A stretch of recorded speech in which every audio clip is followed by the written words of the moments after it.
In this video, I'm going to talk about how yoga views the mind, which is very different than how we view the mind in the Western culture. I'm going to talk about what comprises the mind, what the function is of the mind, and then how it can be our worst enemy or our biggest ally.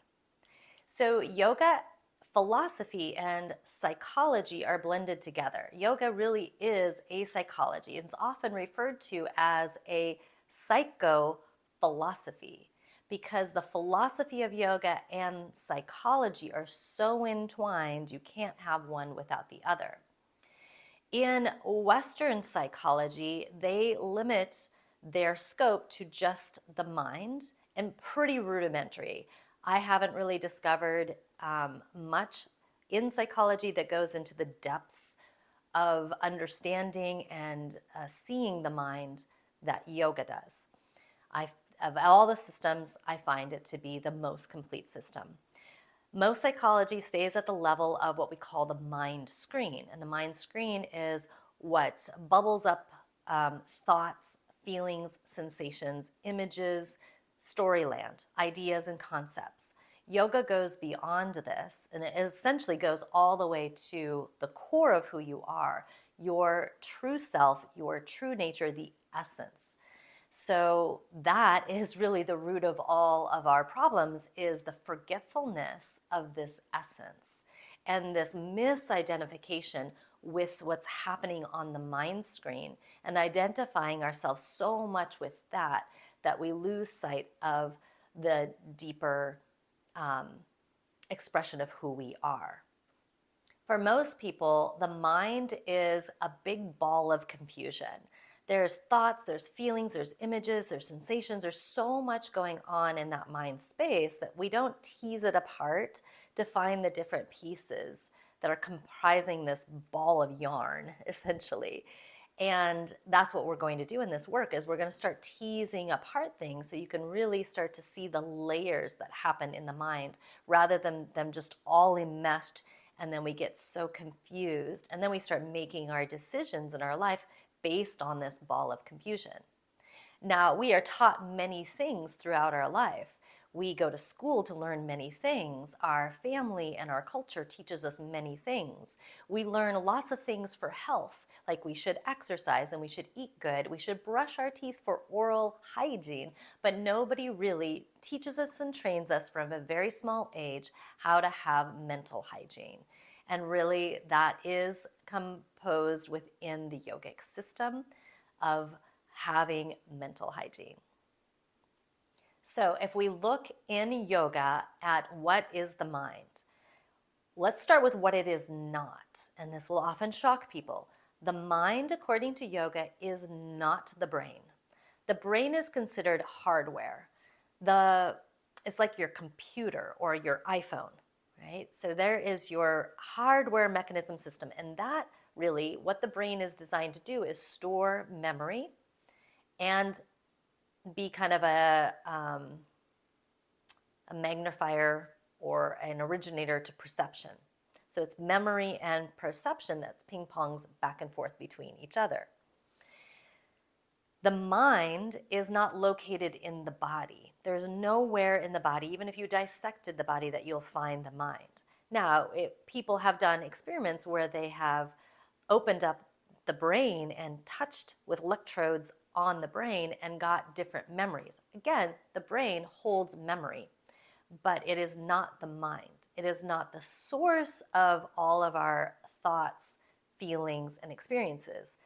It's a partial source of that, in that when you get an experience and it gets recorded on the brain, that you will then your next experience will be pitted against that experience. So it does reference the hardware system.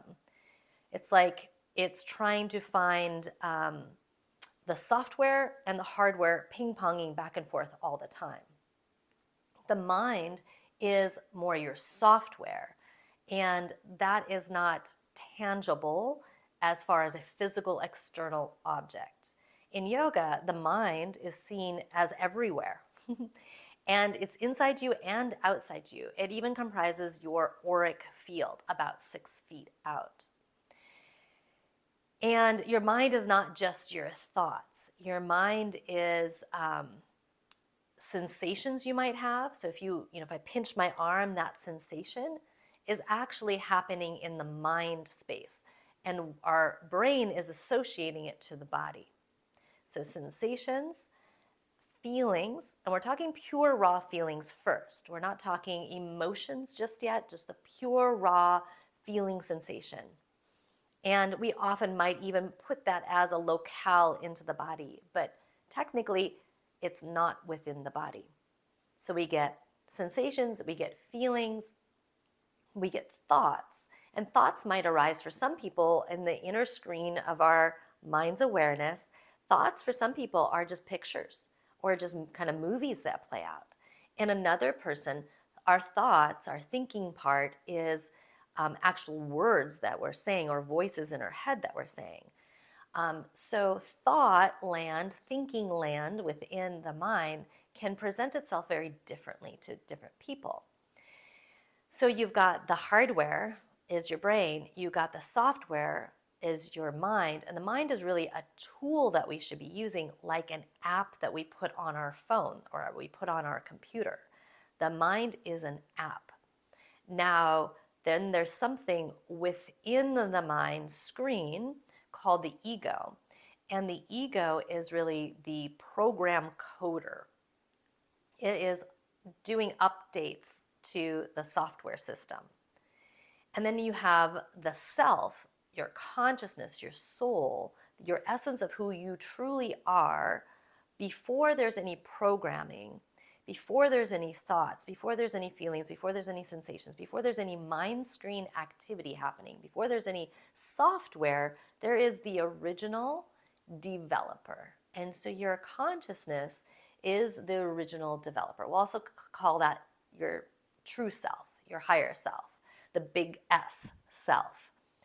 And so that's how yoga views some elements of the mind. I'm going to give a little demonstration of what also comprises these different layers that happen within our mind. And I'll show you that now.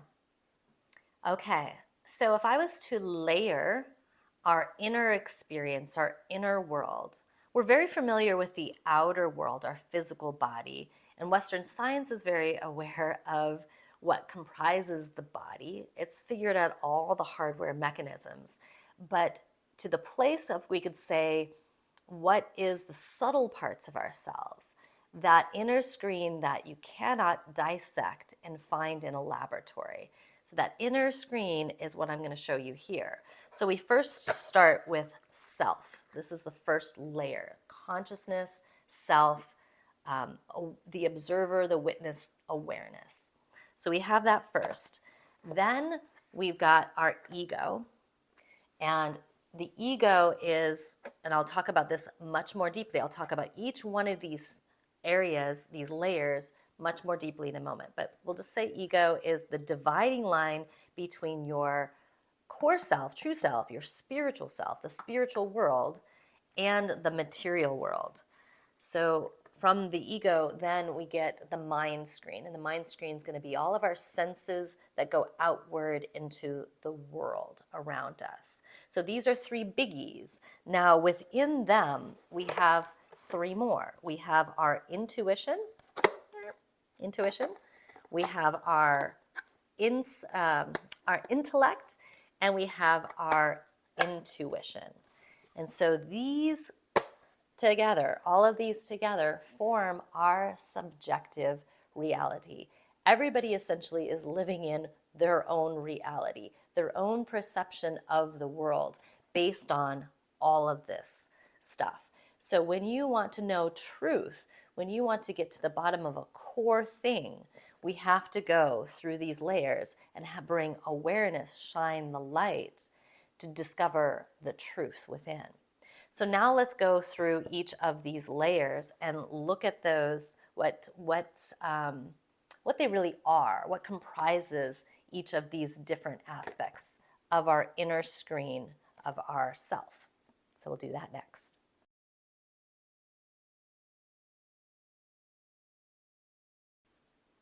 Okay, so the first layer we got is the self. So I've also called that consciousness. This would be your individual consciousness or your soul or your spirit. This is essentially the ground of your being. This is the observer, the witness to your life. This is the part of you that is watching all of your experience.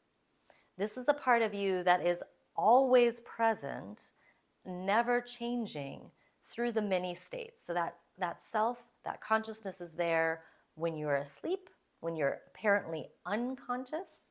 It's within or it's the base ground, we could say, of your conscious awareness, of your unconscious awareness, and of your subconscious awareness. It is the ground of all of that, the ground of all being.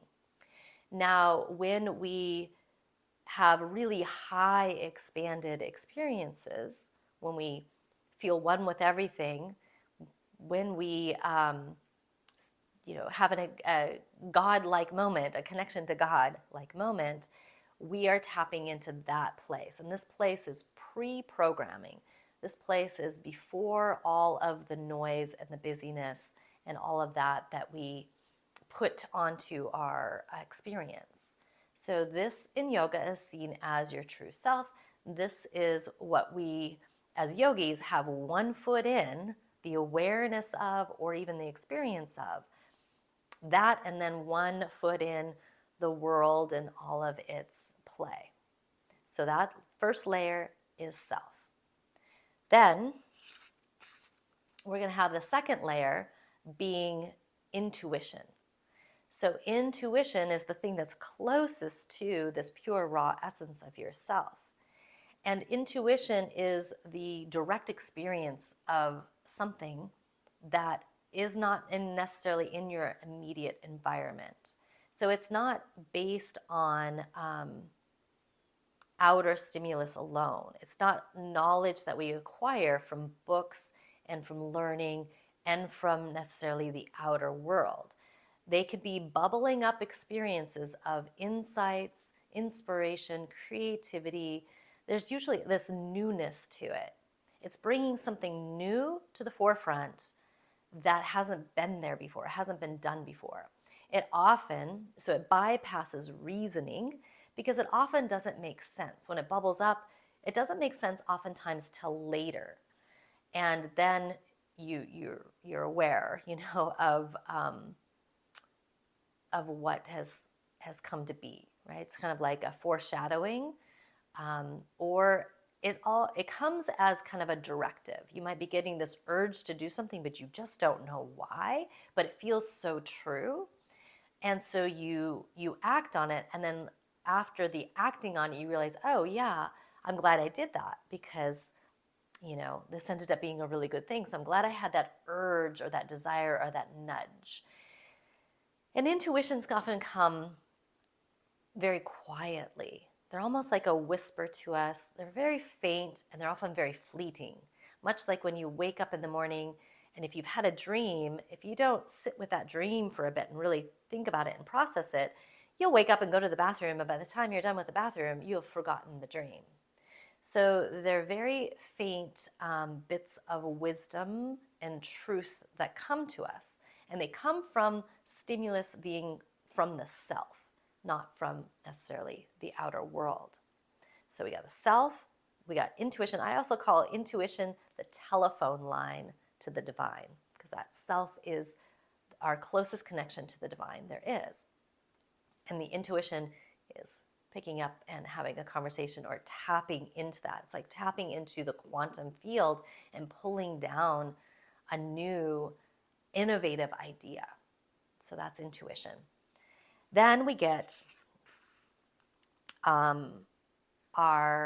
let's go back to the intuition. So when we get this intuition, if we marry it with discernment, we'll get wisdom. And it's that place with which we want to live our lives, because that is aligned action. It's taking, or even if they were taking outside stimulus, to pit it against our intuition about it and our discernment about that, and then act from that place, because that will be from a place of higher introspection and wisdom. So often intuition is seen as well as your higher self, your higher mind. And then the parts that we're going to talk about next, the intellect, the ego, the mind screen, would be considered your kind of your lower mind. We need them to function in the world, but they are also, it's kind of like a closed system.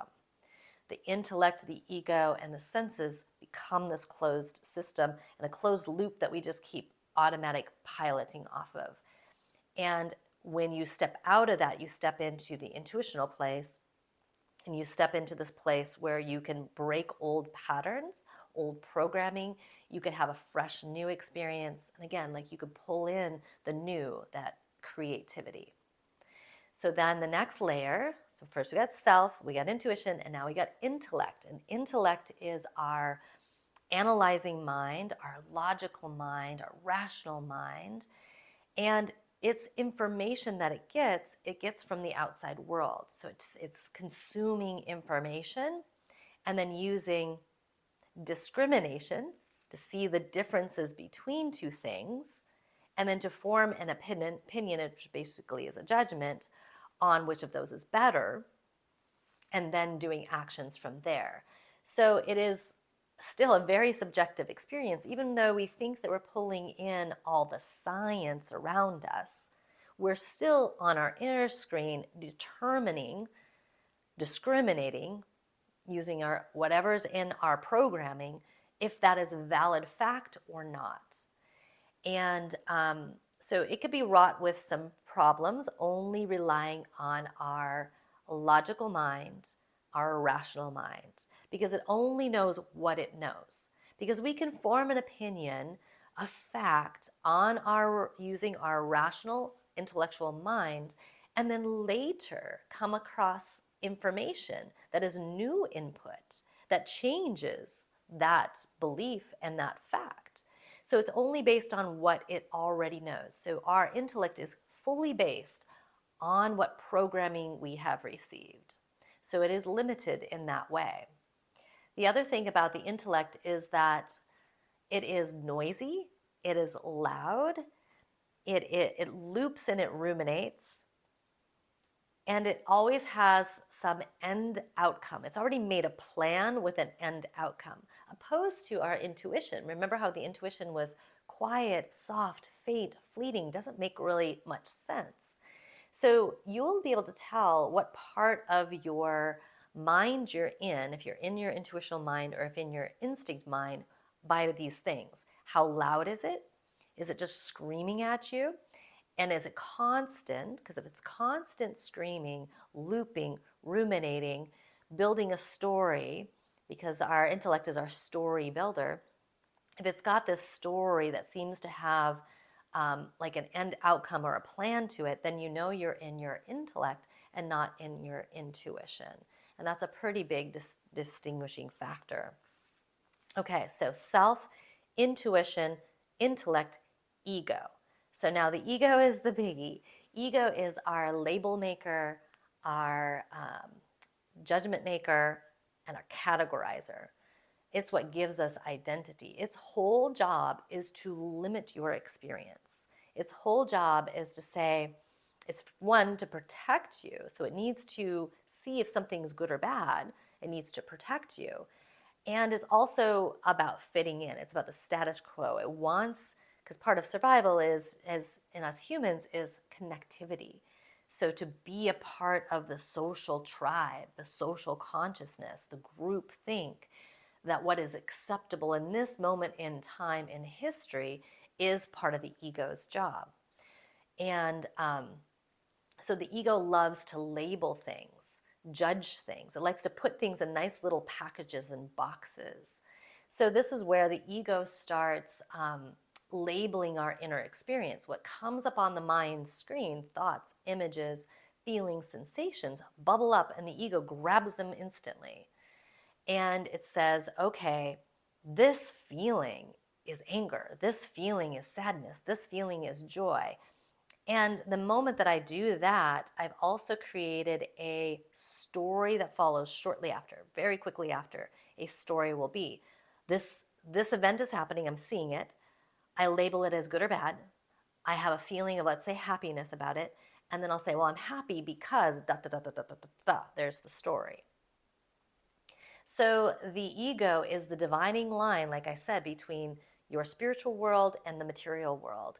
And it is the veil that keeps us from fully experiencing our full core self and the spiritual realm. Now, we don't want to eradicate the ego. We want to use the ego. We want to see the ego. We want to be the masters of the ego, because the ego can enslave us. It can enslave us to old patterns, looping patterns. It wants to make life efficient, basically. It's like, if I've categorized and I think I know everything, once I know everything, then I'm safe, and then I can just go on automatic pilot so I can stay safe. And so it keeps you in the slave to your programming. And its whole job is to build more programming, to make the programming. And so we are going to be asking our, not asking, we're going to be stepping back and observing what the ego is doing. I'm not asking to demolish the ego, because we do need the ego to function in the world. We do need it as part of our decision-making process, but it's been running on automatic pilot. So the ego is the separator from you and the self, and it separates via the judgments. If we can start to dissolve some of our judgments, we start to dissolve that veil that keeps us separate, limited, divided amongst those around the world, and within our own self. Since its job is to limit, its job is not to unlimit you. To unlimit you, you have to let go of the grips of the ego. To let go of the grips of the ego, you need to see what is ego and what is not ego, which is part of this teasing out that I talked about, that we're going to go into more deeply in other videos. The ego is the dividing line, again, between your higher mind, the self, and the closed mind, your programming. And it becomes a slave to what it focuses on. So we can use the ego and we can point it at intuition. And when we do that, when we point the ego at intuition, we can get discernment. And discernment can get us wisdom. And that can get us leading and acting from truth.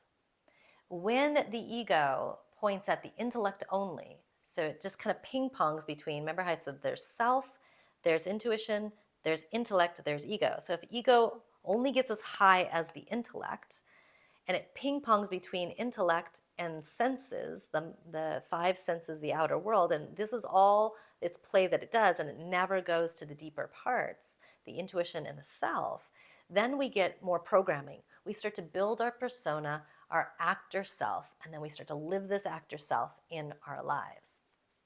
So it is the root of our identity, but it's the root of our false identity, our identity with our form, with our job, with what we do, who we are, who our friends are, what our culture is, what our skin color is, all of that human condition stuff that I've spoke of before. It is identifying as that, and that is who you are. But none of that stuff is who you are. That stuff can come and go, and it's just like kids, how they play dress up. It's like an adults playing dress up with personas and identity. So when it attaches to the intellect only, then we get all of this programming. We start to form more programming.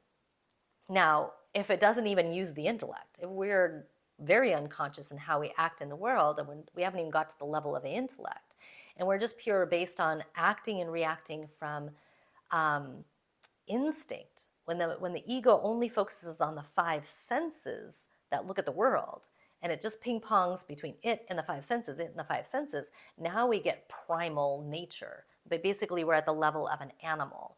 All we can care about is food, safety, and procreation. So then what we get when the ego is just looking outward, we get hedonism and we get gluttony. And that becomes very self-destructive. So the path of yoga is to know these parts of yourself And as we operate in the world, to be aware and to always have one foot in the deeper essence of who you are, and one foot in the world and its play and its comings and goings of its drama on our inner screen.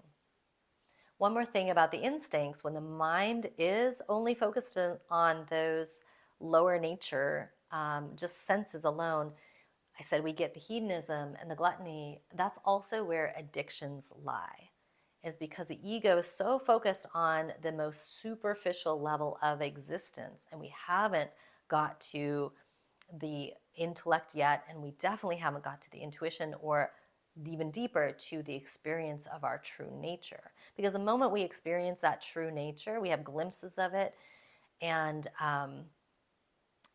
direct experiences of it, the need for addictions dissolves in that moment, because that is rooted in a sense of lack and scarcity.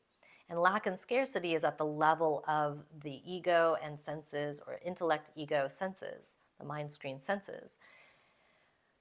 The intuition and the higher self gives us the sense that we are completely okay, whole, and perfect in the present moment. Nothing needs to be added to us, nothing needs to be taken away from us.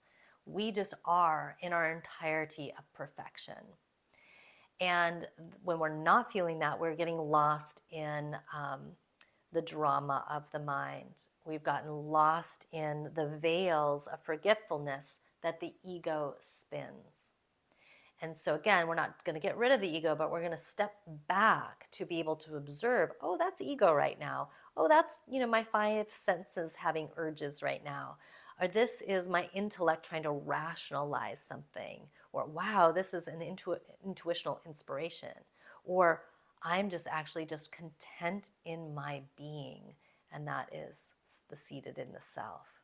So this is why yoga is this path to discovery. We're uncovering and discovering to remember our true nature, the essence of who we are. So now let's go to this, the mind screen, because this is how we largely experience the world, is that our ego identifies with the five senses. We take in information through what we see, what we hear, what we smell, what we taste, what touch comes into our body. Actually, all of those five senses of, smell happens in our mind, taste happens in our mind, touch actually happens in our mind. All of that gets processed, not in our brain, gets processed in our mind. And then the memory of that gets stored in the brain. So the mind, this mind screen, just like a movie screen, right? You have a movie screen, and on the movie screen, there might be a fire, there might be a flood. But the movie screen is not affected by the fire or the flood. And that's very similar to your core self, right? All these things can happen: the ego, instincts, five senses, all of this stuff can happen here. But this core self of you is never affected by that. This core self of you is never affected by any trauma that has happened to you in your life. It is completely unaffected by that. Now, the ego is very affected by the traumas of life. And it identifies the movie with the movie. It's like when you watch the movie, and you almost like feel like you're transported in the movie, and that experience is happening to you, and your blood pressure is going up as if there's a fire happening right in front of you right now. So that's the ego. It gets so wrapped up in the movie, it takes it to be truth. But when you step back into this pure place of who you truly are, not to bypass, remember, we have one foot in, one foot out. It's to see it for what it really is. So to see who you are for who you truly are. So you could say yourself has got a pair of VR goggles on. That's your mind screen. And the VR goggles are giving you this experience. And the self is watching this show. The mind only watches the outside world. And it's the self that watches the mind. So you've got the world, yourself, projecting this movie the mind projecting this movie, because it's taking in all this information from the outer world, all the stimulation from the outer world, all these events ideas and concepts from the outer world, and the mind spinning a movie about it, a story about it. And yourself over here is just unobjectively just watching the movie. It's observing everything. It's been the observer, the witness of all your experiences throughout your whole life. So the mind screen is composed of senses. Largely, the mind screen is focused outward into the world to the five senses: touch, taste, smell, and hearing, touch. I think I got all those. So it's focused on the five senses. Now, there is a sixth sense. Your sixth sense is your intuition. When the mind stops looking out at the outer world and the mind, you start pointing it at the inner world, then you can turn on that sixth sense, which is your intuitional aspect of you. And we want to start doing that more and more, because that's where truth and wisdom really lies, is in that space. Now, the mind screen, what can pop up in your inner experience, your inner world, can be, again, thoughts, and thoughts might come as words in your mind, images in your mind, movies that play out in your mind, or like a voice talking to you. That's totally legitimate. That's something that can pop up. Sensations can pop up and feelings can pop up. Now, when a feeling pops up and the ego grabs it right away, it will then be labeled as an emotion, because remember, the ego is the label maker. It's going to want to say what this is. So then it could say if it's good or bad. It could have a judgment. And then if it's good or bad, it can say a story about it. It can create a story about it. And so those are what we look for on our inner screen. And the work that we're going to do in the other videos is going to be really to parse this out. It's like, okay, what's happening right now in my inner screen? I'm just looping on a story. There's just like this crazy story that's in my head right now that could be true or false. And okay, well, what's underneath the story? Okay, it seems like I'm not liking something. Okay, in this moment, there's a story. Maybe somebody said something to me and I took offense to it. So I'm telling the story in my head about what this person said to me. And then I don't like what they said. So then I form, maybe I'm hurt or I'm sad about what they said. So I formed an emotion to it. Now, if I actually then say, okay, I'm having an emotion now of sadness because of the story, then what happens if I just sit with the sadness and not even call it sadness, and even just let go of the story for a moment and just sit with a pure, raw feeling sensation without a story and without a label of what emotion it is? You're just going to sit with core feeling or core sensation. And that's where we're going to start to dive into a little bit more richnesses, because there is where intuition will pop up information for you. So that is our inner screen, what can comprise our inner screen. Okay, some other aspects of this inner screen. It's constantly changing, and it constantly changes with new input that comes into it. We're never going to stop the mind, nor do we want to stop the mind, but we want to take the reins in our own hands. We want to be the master of our mind. We want to be the observer of our mind. We don't want it running our life on automatic pilot. So it's going to be a tool that we use, and it's a very valid and important tool. But when we don't have that tool in our own hands, it's just running amok, creating havoc and drama in our lives. The mind is always going to seek pleasure. And why does the mind always want to seek pleasure versus pain? The mind, even though it is not the self, the core self, it is something that comes out of the core self, but it is not your core self. It is not who you truly are. Your thoughts, your feelings, your beliefs are not who you truly are.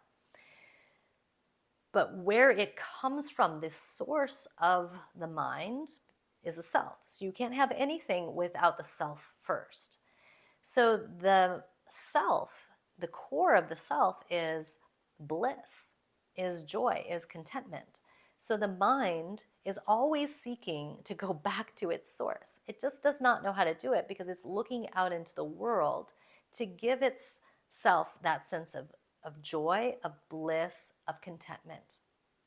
So it's forever going to seek that element. But here's the tricky part. The mind can only take you so far. The mind at some point will have to be left behind, seen for what it is, and then for you to identify not with the mind anymore, but to identify with the self. When you identify with the self, then you're going to get the true bliss, the true contentment, the true peace. And the more that you identify with the mind and what it's grasping at, all of that stuff is fading and temporary. Anything that the mind can grasp is fading and temporary. Even though we want so badly for it to be permanent, if I only got this, I would be happy. Well, how many times has that ever happened? You've gotten that, and then there's another thing. If I only got that, now I'll be happy. Well, what happened to the happiness you had before, right? So that's where most of us lives, on that level, that kind of superficial level of life and reactivity. But then when you can step into the source of the mind, the true background, the ground of your being, and then see the mind for what it is, that is our freedom, that is our liberation. The mind only knows duality. Unity is beyond the mind. The experience of unity, you have to step beyond the mind or go to what is before the mind, the self, to get that experience of unity. And that experience is our birthright. Are you going to be living from that experience all the time? No. This is why we call the work that we do in yoga as concealment revelation. So we are going to forget, and we're going to get clouded again, and we're going to get contracted again, and we're going to believe in our suffering so much, in what is causing our suffering. And then we're going to have these glimpses. We're going to step back, and we're going to see the truth, and we're going to realize the truth. And when we do, we're going to come back to that expansive, like, oh, I'm whole again, and I'm complete. And it's constant dance and play between these. This game never ends as long as you're in a human body. That is constantly the work and the path and the practice of yoga, is to uncover what is limiting us, to free ourselves from how we're enslaving ourselves, to liberate ourselves from the suffering that our mind causes us. This is why we have to move beyond concepts, ideas. You know, the mind screen is a place of imagination and desires. And it can spin all kinds of movies. And this is, again, why yogis have one foot in reality and one foot in the play of life. And a classic yogic tale is that we go through life, and let's say it's dark outside, and you step on something, and you think that something is a snake. And immediately, once you step on it, you react in fear to that, and you have a survival kind of instinct response. And then you take your flashlight and you shine down on what you just stepped on, and you find out it wasn't a snake, it was a rope. So you have now shed light on what was causing your fear, what was causing your reactivity. You shone light on the illusion and the lie. And when the light was shined on it, what you got was truth. And in that truth, the truth will set you free. Because once you shine the light and you saw that it was a rope, nervous system calms. I'm safe again. And that's what we do in the inner work. We're going to shine lights on stories that the mind tells. And we're going to parse all those little pieces of the mind screen that I talked about, the feelings and sensations, the thoughts, the images, all of that apart. And we're going to shine a flashlight on all of those things to see what truth is really beneath those things, because they're causing a lot of havoc and a lot of suffering. It is what's causing the human condition. So when you shine the light on it, you turn it from reacting to a snake to reacting or responding to the rope that's there. So prepare for the deeper inner work, and I look forward to seeing you in those other videos.